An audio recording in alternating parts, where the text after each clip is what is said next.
आज तुम्हारी ये जिम्मेदारी है मेरे अजीजों, खाना पकाना तो सबके साथ लगा है, कमाना खाना तो सबके साथ लगा है। तुम सबको ये लगता है कि मेरी दुकान का क्या होगा, मेरी जायदाद का क्या होगा, मेरी प्रॉपर्टी का क्या होगा। कभी ये नहीं ख्याल आता मेरे रसूल की इज्जत का क्या होगा। अगर उनकी इज्जत महफूज है तो हमारी इज्जत महफूज है, और अगर नबी पाक की इज्जत के साथ खिलवाड़ हो रहा है तो फिर तुम्हारा भी अंजाम हमारा भी अंजाम खराब होना ही है, बुरा होगा हमारे साथ। हम इस धरती पर जीने के काबिल नहीं रह जाएंगे, अजाब आएगा, उसमें सब गिरफ्तार हो जाएंगे। इसीलिए मैं बेदार करता हूं अपने बच्चों को, ये हुजूर पाक के नाम को जो छेड़ते हैं वो ऐसी ही है जैसे करंट के तार को। आप सबके अंदर हसासियत इतनी होनी चाहिए कि रोटी कपड़ा मकान जायदाद गटर नाले बिजली इन तमाम बातों पर तो कंप्रोमाइज हो सकता है, लेकिन हुजूर की इज्जत के नाम पर कोई कंप्रोमाइज नहीं होना चाहिए। बेशक ये मुसलमान जब तक ऐसा अकीदा ना रखे वो ईमान उसका मुकम्मल भी नहीं है। ला युमिनु अहदुकुम हत्ता अकूना अहब्बा इलैहि मिन वालिदिही व वलदिही वन्नासि अजमाइन। तुम में से उस वक्त तक किसी का ईमान मुकम्मल नहीं जब तक वो पूरी कायनात से ज्यादा अपने रसूल से मोहब्बत न करे। बेशक बेशक माँ बाप भाई बहन सारे इंसानों से ज्यादा हुजूर से मोहब्बत ना करे, उसका ईमान ही नहीं मुकम्मल है। आप क्या ये सब तकरीरों में बोलने के लिए रह गया, कहानियां सुनोगे तुम। जब मैदान अमल में उतरने की बात आई तो अमली तौर पर उतरो मेरे अजीजों। मदीने तैयबा की उन गलियों को याद करो कि आज ही मदीने तैयबा में एक नौजवान की शादी हुई, आज शादी हुई, अपनी दुल्हन को लेकर घर आया, सुहाग रात है आज, और सुहाग रात वो दूल्हा और दुल्हन की जिंदगी की यादगार रात, पूरी जिंदगी का एक हसीन लम्हा। लेकिन रात के वक्त जब दूल्हा अपनी दुल्हन के साथ मसरूफ था, आधी रात में मदीने की गलियों से आवाज आने लगी, मुशरिकीन मक्का मदीने पर हमला आवर हो गए और रसूलुल्लाह अपने सहाबा के साथ मैदान में निकल पड़े। ऐ नौजवानों अपने घरों से निकलो। जब ये आवाज मदीने की गलियों में आने लगी, दूल्हा जो आज की रात का है अपने सुहाग रात मना रहा हो, अपनी दुल्हन को बिस्तर पर छोड़ा और उठकर खड़ा हो गया। कहा है मेरी शरीक हयात अलविदा। एक रात का दूल्हा आज दुल्हन को लाया हो और उठकर खड़ा हो गया, कहा मुझे मेरे नबी के साथ जाना है। हुजूर निकल चुके मदीने से, मैं बिस्तर पर नहीं सो सकता। औरत ऐसी नहीं कि पैरों पे गिर जाए, अरे मुझे सुहागन को कहाँ अभागन बना रहे हो, कहाँ मुझे किसके हवाले छोड़ जा रहे हो, कौन पालेगा, कुछ नहीं। मदीने की खातून, उनकी आंचलों को लाखों सलाम। वो खातून उठती और कहती हैं, ये नौजवान ने कहा अगर तुम चाहो तो मुझसे तलाक ले लो या फिर अल्लाह की मर्जी पर कायम रहो, जो होगा देखा जाएगा, जंग में जा रहा हूं खेलने के लिए नहीं। बीवी दुल्हन खड़ी होती हो, कहती है मेरे सरताज जाएं, आप किसी ऐरे गैरे के लिए नहीं अल्लाह के रसूल के लिए जा रहे हैं, जाएं आप। और तलाक की बात क्यों करते हो, दुनिया की जिंदगी में तो शरीक हो ही गई हूं, आखिरत की जिंदगी से अलग क्यों करते हो। जाओ, अगर सही सलामत लौट आए तो गाजी की बीवी कहलाऊंगी, और अगर नहीं लौटे तब भी फिक्र नहीं, फख्र से शहीद की बेवा कहलाऊंगी। ये मदीने की खवातीन थी।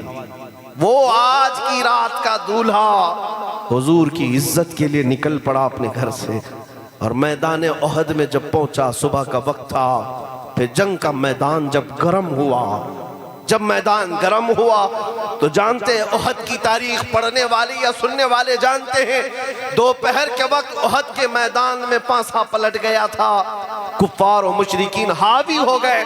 70 सहाबा की शहादतें हुई उस मैदान में। उन्हीं शहादतों में इस दूल्हे की भी शहादत हुई, जो एक रात का दूल्हा था।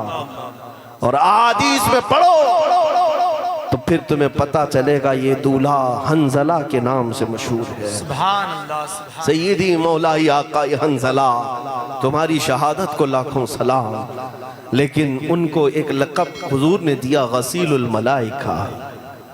ये मलाइका की तरफ से इन्हें गुस्ल दिया गया था, शहीद को मौत का गुस्ल नहीं, लेकिन जब हंजला अपनी औरत के पास से निकले थे तो उन पर जनाबत का गुस्ल था। वो ये सोच करके नहाए नहीं कि कहीं हुजूर से मैं पीछे ना हो जाऊं। जमात निकल चुकी रसूल पाक के सहाबा की, मैं अगर ताखीर हो गया तो पकड़ा ना जाऊं, मुझ पर अल्लाह की रहमतें रूठ ना जाए। ये वो जवान थे मेरे अजीजों। आज हुजूर पाक सल्लल्लाहु ताला अलैहि वसल्लम की इज्जत की बात जब आए तो हीले बहाने मत करना, और ना ही बुज़दिली को अपने घर पर अपने दिल में आने देना। तुम जवान हो, यकीनन अल्लाह ताला ने जो जिंदगी दी है वो हुजूर के नाम पर दी है। जी बेशक। मुर्शिद गिरामी हुजूर ताजुश शरिया बदरुत तरीका रहमतुल्लाह अलैह फरमाया करते, जिंदगी ये नहीं है किसी की किसी के लिए, क्या बात है, जिंदगी है नबी की नबी के लिए। जिंदगी हर कोई ये ना सोचे हाँ मेरी जिंदगी फलां के लिए फलां के लिए। झूठे आशिक हैं जो कहते हैं लैला मजनू वाले, क्या बात है, ये कुछ नहीं होते, ये सब झूठे किस्से हैं। कोई किसी के लिए जान नहीं देता। ये सब के सब जिस्मानी तस्कीन को इश्क का नाम देते हैं। जी क्या बात, अपनी शहवतें पूरी करने को मोहब्बत का नाम देते हैं। क्या बात। अरे असल मोहब्बत तो वो है जिसको आला हज़रत ने कहा, हुस्न यूसुफ पे कटी मिस्र में अंगुश्त सना, सर कटाते हैं तेरे नाम पे मर्दाने अरब। हुजूर के नाम पर अपनी गर्दनें दे देते हैं। ये मोहब्बत है, यह इश्क है। इसके अलावा कोई चीज ऐसा करा भी नहीं सकेगी। आप ये मत कहना कि ये जान उसके लिए इसके लिए है, बल्कि सुन्नी हमेशा यही कहेगा जिंदगी है नबी की, नबी के लिए। ना समझ मरते हैं जिंदगी के लिए, अरे जीना मरना है सब कुछ नबी के लिए। हमारा जो कुछ भी है यहाँ पर जीना मरना किसके लिए है? नबी के लिए। मैं ये बातें इसलिए भी कहता हूँ मेरे अजीजों, जो रसूल तुम्हें हर लम्हे याद करते रहे, हर घड़ी रब्बी हबली उम्मती कहते रहे, रब्बी गफिरली उम्मती कहते रहे, क्या उस उम्मत पर आज इतना भी हक नहीं है कि वो अपने नबी की इज्जत के लिए खड़ी हो जाए? जो रसूल अपनी कब्र में तुम्हें याद करे, मेराज की सफर में याद करे, अपने बिस्तर पर याद करे, अपने मुसल्ले पर याद करे, जंगल की तन्हाई में, जिहाद के सफरों में अपनी उम्मत का ख्याल किया करे, उस उम्मत को आज इतना भी हक नहीं है? क्या इतना वक्त नहीं है कि वो अपने नबी के लिए सीरियस हो जाए? मजाक मस्ती मौज ये सब चीजें छोड़ दो, अपने नबी के लिए सीरियस हो जाओ, हसास बन जाओ, और तुम्हारी सारी इज्जतें मौला ताला वापस अता करेगा। बेशक बेशक, सुभान। कुछ नहीं होना है। अगर कुछ लोगों को ऐसा लगता है कि हमारी बातों से कुछ लोगों का नुकसान हो जाएगा, मर जाएंगे, कट जाएंगे, तो मेरे अजीजों उन लोगों से मैं इतनी बात कहूंगा, ऐसे घुट घुट करके जीने से तो बेहतर है कि हुजूर के नाम पर चले जाएं। रोज गालियां सुनते हो, तुम्हारे माँ बाप को उतनी गालियां नहीं दी जाती जितनी आज मेरे मुस्तफा को आज दी जा रही है। एहसास है इस बात का? आज यहाँ पर जितना इस्लाम को, कुरान को निशाना बनाया जाता, हमारी जात को भी नहीं बनाया जाता। क्या तुम उनसे भी अफजल हो गए हो?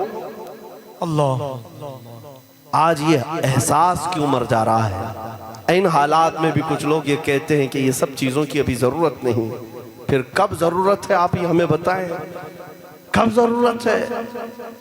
जुल्म जब बढ़ जाता है और खामोश रह जाओगे तो तुम्हारा भी नाम जालिमों में लिखा जाएगा। जुल्म करने वाला ही गुनहगार नहीं, जुल्म सहकर खामोश रहने वाला अपनी पिछले नस्लों को तबाह कर रहा है, बुज़दिल बना रहा है। सैयदी इमाम आली मकाम सैयदुश शुहदा इमाम हुसैन रज़ी अल्लाह ताला अन्हु, क्या उनको अल्लाह के नबी ने सब्र नहीं सिखाया था? क्या उनके पास मसलहत हिकमतें नहीं थी? वो सब्र के पैकर थे, मसलहत और हिकमत सब जानने वाले थे। लेकिन दीन पर जब हर्फ आया था और हुजूर पाक की इस अजीम खिलाफत को कोई फासिक व फाजिर संभालने लग गया था, तो इतनी बात के लिए मौला हुसैन मैदान में उतर पड़े। अपने बच्चों की कुर्बानी को देखा अपने आंखों के सामने। कौन है तुम में से जो अपने 6 माह के बच्चे को हलक में नेजा लगते हुए सामने देख रहा हो और हाथ उठाकर मौला की बारगाह में कहता हो, मौला तेरे दीन के लिए कुर्बानी भी कबूल कर ले? कौन है तुम में से ऐसा बूढ़ा ला करके दिखाओ जिसके 22 साल के जवान बेटे के लाश पर से घोड़े दौड़ाए जा रहे हैं, और वो देखकर खामोश बैठ सकता हूँ। मौला हुसैन की अजमतों को सलाम। सुभान ये अल्लाह। करबला यूं ही नहीं हुआ था कि अगर सिर्फ अपनी गद्दी ही संभालना होता तो रसूलुल्लाह के जानशीन थे।